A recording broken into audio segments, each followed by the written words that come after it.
হতাশাগ্রস্ত হয়ে বান্দা যখন কাঁদতে থাকে আর ডাকতে থাকে, ইয়া আল্লাহ, ইয়া রহমান, ইয়া রহিম, ইয়া হাইয়ু, ইয়া কাইয়ুম।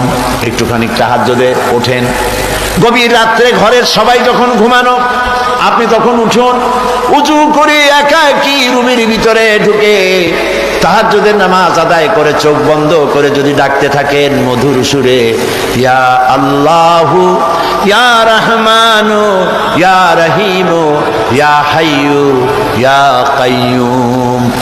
আল্লামা ইকবাল বলেছেন, দিল সে जो बात निकलती है असर रखती है पर नहीं मगर ताकते परवाज रखती है।